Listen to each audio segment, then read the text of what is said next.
കൃഷ്ണ ഗുരുവായൂരപ്പ ശരണം. ഗുരുവായൂരപ്പൻ്റെ ഉച്ചപൂജയും കളഭാലങ്കാരമൊക്കെ കഴിഞ്ഞു, നട തുറന്നു. അപ്പോൾ നമുക്ക് ഗുരുവായൂരപ്പനെ കാണാൻ പോകണ്ടേ? ഗുരുവായൂരപ്പൻ്റെ ചതുർബാഹുവായ വിഗ്രഹത്തിൽ ഭഗവാൻ ഇന്ന് ഏത് രൂപത്തിലാണ് ഭക്തരെ അനുഗ്രഹിക്കാനായിട്ട് നിൽക്കണമെന്നറിയില്ല. നമുക്ക് പോയി നോക്കാം.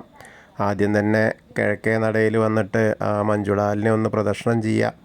അങ്ങനെ പ്രദക്ഷിണം ചെയ്യുമ്പോൾ വെങ്കല ഗരുഡ ശില്പവും അതേപോലെ കുചേലൻ്റെ ശില്പമൊക്കെ കാണാം. അത് കഴിഞ്ഞ് നേരെ വന്ന് നമ്മൾ അത്തിമര ഗണപതി ക്ഷേത്രത്തിൽ വന്ന് ഗണേശനെ കണ്ട് തൊഴാം.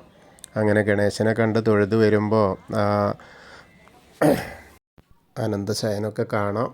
അത് കഴിഞ്ഞ് ഗോപുരവാതിൽ കടന്ന് അകത്തേക്ക് വരാം. ഇപ്പോൾ പുതിയ, അതായത് 12-ാം തീയതി പുതിയ ദീപസ്തംഭം സ്ഥാപിക്കപ്പെട്ടു. ഇനിയിപ്പോൾ തിങ്കളാഴ്ചയാണ് അതിൻ്റെ ഉദ്ഘാടനം.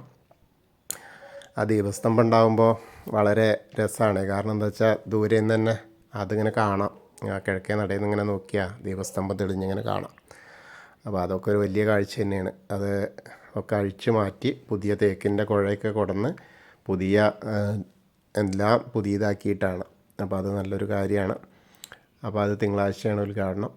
അങ്ങനെ നമ്മൾ കൊടിമരം കണ്ട്, അതേപോലെ വലിയ ബലിക്കല്ല് കണ്ട്, ഗജരാജൻ കേശവൻ്റെ 2 കൊമ്പുകൾ, അതേപോലെ നടുക്കുള്ള ലക്ഷ്മി ദേവീനെയൊക്കെ കണ്ട് തൊഴുത് നേരെ വാതിൽപ്പടി കയറുകയാണ്. വാതിൽപ്പടി കയറുമ്പോൾ ഇടതുവശത്തെ മേൽപ്പത്തൂരിൻ്റെ പേടും കെടാവിളക്കും കാണാം. അങ്ങനെ കണ്ട് നേരെ നമ്മൾ വലതേ സൈഡിൽ നോക്കുമ്പോൾ ആദ്യത്തെ തൂണും നോക്കി തൊഴുത് ഭഗവാന്റെ ശ്രീലകത്തേക്ക് നോക്കുകയാണ്. ശ്രീലകത്തേക്ക് നോക്കുമ്പോൾ നിറയെ പ്രകാശം, സ്വർണത്തിൻ്റെയും വെള്ളിയുടെയൊക്കെ വിളക്കിൽ നെയ്യ് ഒഴിച്ചിങ്ങനെയുള്ള നെയ്ദീപത്തിൻ്റെ പ്രകാശം ഭഗവാന്റെ മുകളിൽ ഉള്ള സ്വർണത്തിൻ്റെ ഓരോ കാര്യത്തിൻ്റെയും തിളക്കം കൂടി ആകുമ്പോൾ വളരെ രസമാണ്. അങ്ങനെ ഉണ്ണിയുടെ കാൽപാദങ്ങൾ കാണാണ്ട്, കാൽത്തളകൾ അണിഞ്ഞിട്ടുണ്ട്, കാല് പിണച്ചു വെച്ചിട്ടുണ്ട്. അങ്ങനെ മുകളിലേക്ക് നോക്കിയാൽ പട്ടുകോണ കൊടുത്തിട്ടുണ്ട്. അരയിൽ അരമണി കിങ്ങിണിയൊക്കെ ചാർത്തിയിട്ടുണ്ട്. അതിൻ്റെ മുകളിലേക്ക് മാറത്തേക്ക് നോക്കിയാൽ ഒരു മാങ്ങാമാല, ഒരു പതക്കം പോലത്തെ മാല, ഒരു വളയം പോലത്തെ മാല, അതേപോലെ കൈവളകൾ കാണാണ്ട്, തോൾവളകൾ കാണാണ്ട്, കയ്യിൽ പൊന്നോടക്കുഴലുണ്ട്. 2 കൈ കൊണ്ടും പൊന്നോടക്കുഴൽ ഇങ്ങനെ ചുണ്ടോട് ചേർത്ത് ആ വേണുഗാനം പൊഴിക്കുകയാണ്. അപ്പോൾ എല്ലാവരെയും ആ ഒരു ഗാനത്തിലേക്ക് ഇങ്ങോട്ട് ആകർഷിക്കുകയാണ് ആ മായക്കണ്ണൻ. അപ്പോൾ അതൊരു കാഴ്ചയാണ്. അങ്ങനെ നോക്കുമ്പോൾ ആ ചുണ്ടത്തോ നല്ല പുഞ്ചിരിയാണ്. എല്ലാവരെയും ഞാൻ എന്താ പറയുക, നിങ്ങളെല്ലാ ദുഃഖങ്ങളിൽ നിന്നും മാറ്റിയിട്ട് എൻ്റെ മായയിലേക്ക് കൊണ്ടുവരാമെന്ന് പറഞ്ഞിട്ടാണ് നമ്മളെയൊക്കെ വിളിക്കണത്. ആ ഗാനത്തിലിങ്ങനെ ആ വിളക്കുകളൊക്കെ ഇങ്ങനെ നൃത്തം ചെയ്യുന്ന പോലെ, വിളക്കുകളുടെ നാളങ്ങൾ. അപ്പോൾ ആ ഒരു കാഴ്ച അങ്ങനെ കാണാം. അങ്ങനെ നമ്മൾ നോക്കിക്കഴിഞ്ഞാൽ 2 തിരുമുടിമാലകളുണ്ട്. തെച്ചിയും തുളസിയും കൂടി ഉള്ളതും, വെളുത്ത പൂവും തെച്ചിയും തുളസിയും കൂടി ഉള്ളതും. അതേപോലെ തന്നെ കാതിൽ ചെവിപ്പൂക്കൾ വെച്ചിട്ടുണ്ട്, സ്വർണത്തിൻ്റെ കിരീടം വെച്ചിട്ടുണ്ട്. അങ്ങനെ 2 വലിയ ഉണ്ടമാലയുണ്ട്. ഉണ്ടമാല എന്താ വെച്ചാൽ ഒന്ന് ഇങ്ങനെ നല്ല ചുവന്ന മാല, തെച്ചിപ്പൂവിൻ്റെ മാല, ഇങ്ങനെ അടിയിൽ മാത്രം കുറച്ച് തുളസി, പിന്നെ ബാക്കിയുള്ളത് തെച്ചിയും തുളസിയും വെളുത്ത പൂവായിട്ടുള്ളതും. അങ്ങനെ 2 ഉണ്ടമാലയും 2 തിരുമുടിമാലയും ചാർത്തിയിട്ട് പൊന്നോടക്കുഴലൊക്കെ വിളിച്ച് കാല് പിണച്ച് വെച്ച് പൊന്നിൻ്റെ കിരീടം ചാർത്തി നിൽക്കുന്ന പൊന്നുണ്ണിക്കണ്ണനാണ്. അപ്പോൾ നമ്മളെല്ലാവരും ഭഗവാന്റെ ശ്രീലകത്തേക്ക് നോക്കിയിട്ട് ആ സോപാനപ്പടിയിൽ നിൽക്കുകയാണിപ്പോൾ. അങ്ങനെ മനസ്സുകൊണ്ട് ചിന്തിക്കുക, എന്നിട്ട് നന്നായിട്ട് പ്രാർത്ഥിക്കുക ആ കണ്ണനെ, ഗുരുവായൂരപ്പനെ. അപ്പോൾ നമുക്ക് ആ കണ്ണൻ്റെ അനുഗ്രഹം നമ്മളിലേക്ക് എത്തും. അങ്ങനെ തൊഴുത് ഇറങ്ങിക്കഴിഞ്ഞാൽ അഗ്നികോണിലുള്ള ബലിക്കല്ലും അതേപോലെ ഭഗവാന്റെ തിടപ്പള്ളിയൊക്കെ കണ്ടു തൊഴുത്, ആലിലക്കണ്ണനെയും കണ്ടു തൊഴുത്, സപ്തമാതാക്കളെയും കണ്ടു തൊഴാം. പിന്നീട് ഗണേശനെ കണ്ടു തൊഴാനായിട്ട് പ്രാർത്ഥിക്കാം നമുക്ക്. ഏകദന്തം മഹാകായം ദപ്തകാഞ്ചന സന്നിഭം ലംബോദരം വിശാലാക്ഷം വന്ദേഹം ഗണനായകം. അത് കഴിഞ്ഞ് സരസ്വതി അറയ്ക്ക് നോക്കുക, സരസ്വതി ദേവീനെ പ്രാർത്ഥിക്കാം. സരസ്വതി നമസ്തുഭ്യം വരദേ കാമരൂപിണി വിദ്യാരംഭം കരിഷ്യാമി സിദ്ധിർഭവതു മേ സദാ. അതിനുശേഷം അവിടുന്ന് ഇങ്ങനെ വരുമ്പോൾ ആ കോർണറിലെത്തിയ ചെറിയ ഗണേശനെ കണ്ട് തൊട്ട് തലോടാം. പിന്നെ മത്സ്യം, കൂർമ്മം, വരാഹം, നരസിംഹം വരെയുള്ള രൂപങ്ങളൊക്കെ കണ്ട് തൊഴുത് ഓദിക്കൻ്റെ അടുത്ത് നിന്ന് അർച്ചന പ്രസാദം വാങ്ങാം. പിന്നീട് വാമനരൂപവും ഗജേന്ദ്രമോക്ഷത്തിൻ്റെ രൂപമൊക്കെ കാണാം.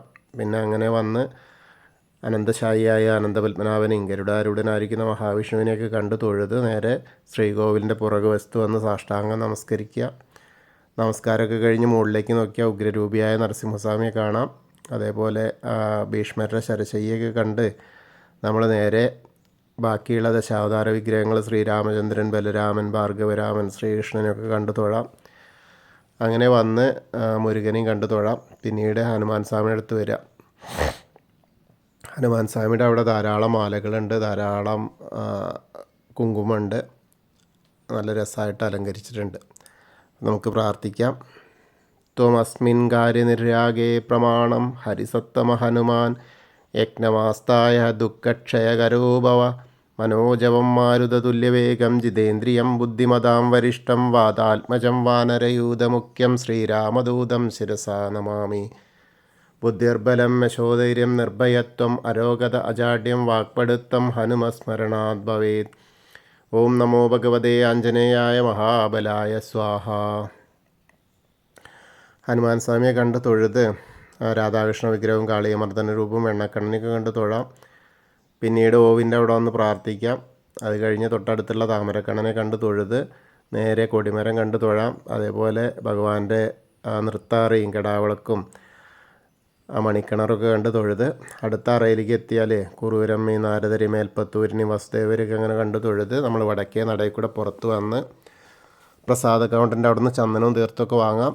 അത് കഴിഞ്ഞ് എടത്തരികത്തുകാവിലെ ഭഗവതിയെ കാണാനായിട്ട് പോവാം. അങ്ങനെ അമ്മയുടെ അടുത്തെത്തി അമ്മയെ കണ്ട് പ്രാർത്ഥിക്കാം. സർവമംഗളമാംഗല്യേ ശിവേ സർവാർത്ഥസാധികേ ശരണ്യേ ത്രയംബകേ ഗൗരി നാരായണി നമസ്തുതേ. അമ്മയെ കണ്ട് തൊഴുത് അവിടുന്ന് വരുമ്പോൾ കോർണറിലെത്തിയാൽ വടക്ക് പടിഞ്ഞാറ് ഭാഗത്തേക്ക് നോക്കി തിരിഞ്ഞു നിന്ന് മമ്മിയൂരപ്പനെ മനസ്സിൽ വിചാരിച്ച് മമ്മിയൂർ പോകുന്നതായിട്ട് സങ്കല്പിച്ച് നമശിവായ നമശിവായ നമശിവായ എന്നുള്ള പഞ്ചാക്ഷരി മന്ത്രം ജപിക്കുക. അപ്പോൾ മമ്മിയൂരപ്പൻ്റെ അനുഗ്രഹം നമ്മളിലേക്ക് എത്തും.